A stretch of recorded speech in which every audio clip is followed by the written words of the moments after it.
میں آپ کو پچھلے کئی دن سے ہی کہہ رہا ہوں کہ کیا یہ جائے گا کہ تحریک انصاف کے بڑے اسٹالورٹس کو الگ کیا جائے گا. الگ کرنے کے بعد خان صاحب کو آئسولیٹ کیا جائے گا, دکھایا جائے گا کہ اب خان اور اس کے چند بنیادی ورکر اس کے ساتھ ہیں, باقی سب بھاگ گئے ہیں.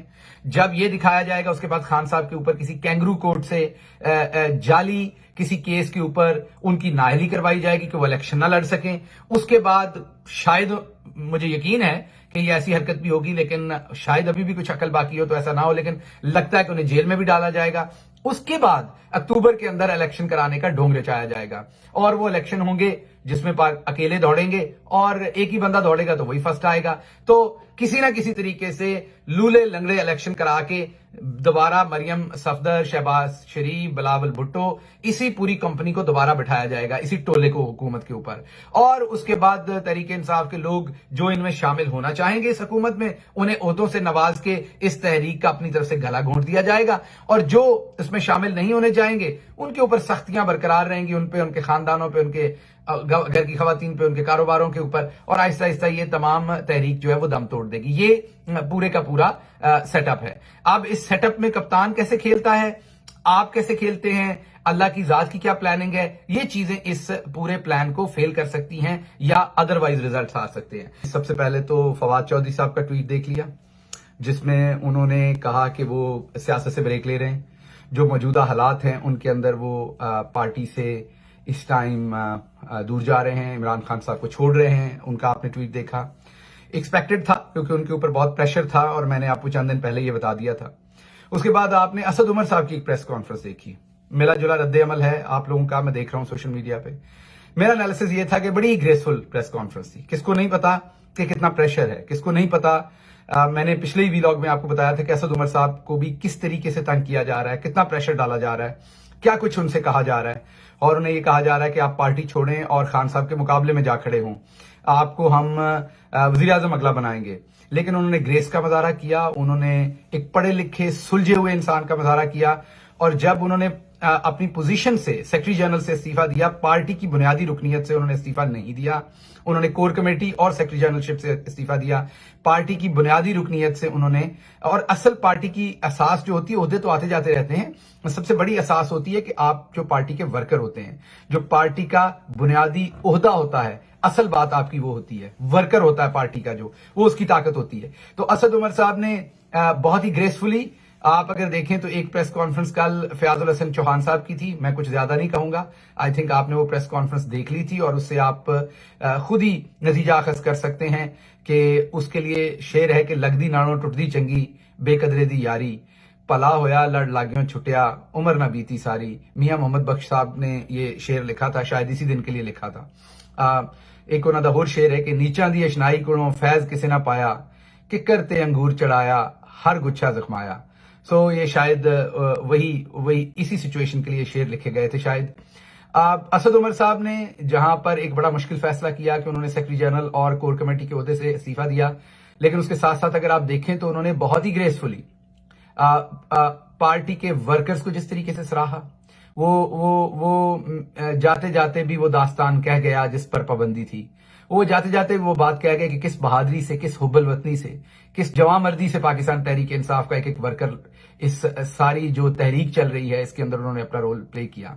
انہوں نے بڑی اچھی طریقے سے بتایا کہ پاکستان تحریک انصاف کے ورکر جو ہیں وہ محب وطن ہیں. اگر کسی نے کور کمانڈر کے گھر پہ یا کہیں پر حملہ کیا ہے تو وہ ظاہری بات ہے ان لوگوں کی تفتیش ہونی چاہیے, ان پر ایکشن ہونا چاہیے. اور میں تو پہلے دن سے آپ کو کہہ رہا تھا کہ اس کے پیچھے رانا ثنا اور ان کے ہواری ہیں. اور پھر جو سعید افریدی کی رپورٹ آئی ہے لندن سے, جس میں انہوں نے کہا کہ ملٹری انٹیلیجنس نے رپورٹ جمع کروا دی آرمی چیف کو کہ ministry of interior, I B اور وزارت دفاع کے لوگوں نے اس کو پلان کیا, اور کچھ اور لوگوں نے, اور یہ آرکیسٹریٹڈ تھا, پلانڈ تھا. تو اس سے جو میں تجزیہ آپ کو دے رہا تھا وہ تقریباً درست ثابت ہوا. اب دوسرا تجزیہ میں آپ کو کئی دن سے دے رہا ہوں, اور آج وہ بھی ہوتا ہوا درست آپ کو ثابت ہو رہا ہے. وہ تجزیہ آپ کو یہ دے رہا تھا کہ کوشش یہ کی جا رہی ہے کہ جو پارٹی کے اسٹالورٹس ہیں, بڑے بڑے نام ہیں, ان کو زبردستی پارٹی سے ان کو علیحدہ کیا جائے. ہوا یہ ہے کہ جس نے بھی یہ منصوبہ بنایا تھا پچھلے سال اپریل کے اندر 2022 میں سوچ یہ تھی کہ عمران خان جو ہے وہ بہت ہی اس ٹائم نامقبول ہے. جس طریقے سے ہمیشہ سے حکومتیں بناتے اور گراتے پاکستان کے اندر سسٹم رہے ہیں، جو سسٹم نے یہ سوچا کہ عمران خان کو گرا دیتے ہیں، عوام جو ہے مٹھائیاں بانٹے گی، اگلی حکومت بنائیں گے، وہ ہمارے گھٹنوں کو ہاتھ لگائے گی اور حکومت ایسے ہی چلتی رہے گی. سب کچھ بدل دیا کسی اور نے نہیں، آپ نے. آپ کھڑے ہو گئے عمران خان کے ساتھ، آپ کھڑے ہو گئے کہ اس دفعہ ہم نے ایسا نہیں کرنے دینا. جب آپ کھڑے ہو گئے سب کچھ بدل گیا. یہ جو پچھلے ایک سال کی آپ نے کارروائی کی ساری کی ساری کہ آپ ایک جان ہو گئے، اوورسیز پاکستانی ہوں یا پاکستان کے اندر لوگ ہوں، خواتین ہوں، بچے ہوں یا بوڑھے ہوں، تمام لوگ کھڑے ہو گئے. سب کچھ کر کے دیکھ لیا گیا. ہر حربے پارٹی کے ورکرز کو اٹھا کے تشدد کیا گیا، ان کے اوپر غداری کے، بغاوت کے مقدمے بنائے گئے. سب کچھ کر کے دیکھ لیا گیا. پارٹی نہیں ٹوٹی بلکہ تحریک دن بدن مضبوط ہوتی گئی. جب انہوں نے دیکھا کہ یہ تو پھر کوئی طریقہ نہیں ہے، پارٹی تو اور مضبوط ہو گئی ہے، انہوں نے یہ دیکھا کہ شروع یہ ہوئے تھے کہ تحریک انصاف اور مسلم لیگ سمجھ رہی تھی اپنے آپ کو برابر، شاید پنجاب میں، یا مسلم لیگ نون شاید اس ٹائم سمجھ رہی تھی کہ یہ بڑے اس ٹائم غیر مقبول ہیں، حکومت سے نکلیں تو ہم بڑے آرام سے جیت جائیں گے. تو شروع کہانی وہاں سے ہوئی تھی. پھر آپ نے ضمنی الیکشن دیکھا، جس طرح ہم نے 16-17 سیٹیں جیتی پچھلے سال جولائی میں. پھر آپ نے دیکھا کہ جو ضمنی الیکشن ہوا، ایون راجن پور کا الیکشن دیکھا، آپ نے دیکھا وہاں پر کس طریقے سے بری طرح سے شکست دوچار ہوئی پی ڈی ایم کے 13 جماعتوں کا اتحاد. تو جب یہ دیکھا کہ ہر گزرتے دن کے ساتھ عمران خان مقبول ہو رہا ہے، عمران خان بہت زیادہ پاورفل ہو رہا ہے، پاکستان کی عوام اس کے ساتھ جڑ گئی ہے اور 13 جماعتوں کی پوری سیاست دفن ہو گئی، وائپ آؤٹ ہو گئی، تو پھر اور کوئی چارہ نہ بچا. پھر ایک میرے خیال میں، میرا تجزیہ ہے، ظاہری بات ہے، پھر ایک، اور میں کئی دن سے آپ کو یہ تجزیہ دے رہا ہوں، اور اب ایک ایک کر کے وہ کیسکیڈ افیکٹ جو ہوتا ہے، ایک ایک کر کے آپ کے سامنے وہ تمام چیزیں ہوتی اب نظر آ رہی ہیں. میں آپ کو پچھلے کئی دن سے ہی کہہ رہا ہوں کہ کیا یہ جائے گا کہ تحریک انصاف کے بڑے سٹالورٹس کو الگ کیا جائے گا. الگ کرنے کے بعد خان صاحب کو آئسولیٹ کیا جائے گا، دکھایا جائے گا کہ اب خان اور اس کے چند بنیادی ورکر اس کے ساتھ ہیں، باقی سب بھاگ گئے ہیں. جب یہ دکھایا جائے گا، اس کے بعد خان صاحب کے اوپر کسی کینگرو کورٹ سے جعلی کسی کیس کے اوپر ان کی نااہلی کروائی جائے گی کہ وہ الیکشن نہ لڑ سکیں. اس کے بعد شاید، مجھے یقین ہے کہ یہ ایسی حرکت بھی ہوگی، لیکن شاید ابھی بھی کچھ عقل باقی ہو تو ایسا نہ ہو، لیکن لگتا ہے کہ انہیں جیل میں بھی ڈالا جائے گا. اس کے بعد اکتوبر کے اندر الیکشن کرانے کا ڈھونگ رچایا جائے گا، اور وہ الیکشن ہوں گے جس میں اکیلے دوڑیں گے اور ایک ہی بندہ دوڑے گا تو وہی فرسٹ آئے گا. تو کسی نہ کسی طریقے سے لولے لنگڑے الیکشن کرا کے دوبارہ مریم صفدر، شہباز شریف، بلاول بھٹو، اسی پوری کمپنی کو دوبارہ بٹھایا جائے گا، اسی ٹولے کو حکومت کے اوپر.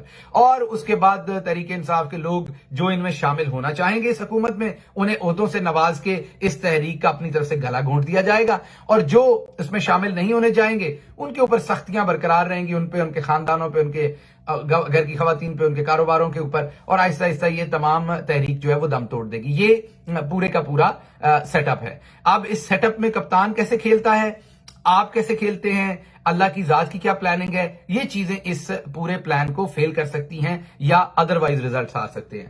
ادروائز اگر آپ دیکھیں تو اس وقت تک یہ جو پوری سسٹم ہے، یہ جو پورے اس میں ڈفرنٹ قسم کے ایکٹرز ہیں، انہوں نے یہ سارے کا سارا سسٹم اسی طریقے سے سیٹ کر دیا ہے. 9 مئی کا واقعہ میں آپ کو پہلے دن سے کہہ رہا ہوں، کوئی محب وطن پاکستانی نہیں کر سکتا، کوئی محب وطن پاکستانی کسی کے گھر پہ بھی حملہ نہیں کر سکتا. کور کمانڈر افواج تو بہت ہی کسی بھی قوم کے لیے بڑے فخر کی بات ہوتی ہے، لیکن ایون کسی سیاسی ورکر کے گھر پہ بھی کوئی ذی و شعور محب وطن اور مسلمان جو ہے وہ ایسی حرکت نہیں کر سکتا جہاں پر اس کے گھر میں عورتیں اور بچے ہوں اور وہ اس کے گھر پہ بلوائیوں کی طرح حملہ کرے. تو یہ سب کچھ آرکیسٹریٹڈ تھا. سعید افریدی کی رپورٹ اس میں موجود ہے. ان کے مطابق، سعید افریدی کے مطابق، ملٹری انٹیلیجنس کی رپورٹ آرمی چیف کے سامنے موجود ہے. تو یہ سب کچھ کیا کیوں گیا؟ یہ سب کچھ اس لیے کیا گیا تاکہ یہ تمام ماحول بنایا جائے، اس ماحول کے اندر پاکستان تحریک انصاف کو توڑا جائے، پاکستان تحریک انصاف کو توڑ کے خان کو الگ کیا جائے، الگ کرنے کے بعد پھر ایک کینگرو کورٹ سے سزائیں دلوا کر ایک الیکشن کروایا جائے. میرے سے آپ ذاتی طور پر کیا پوچھتے ہیں کیا ہوگا؟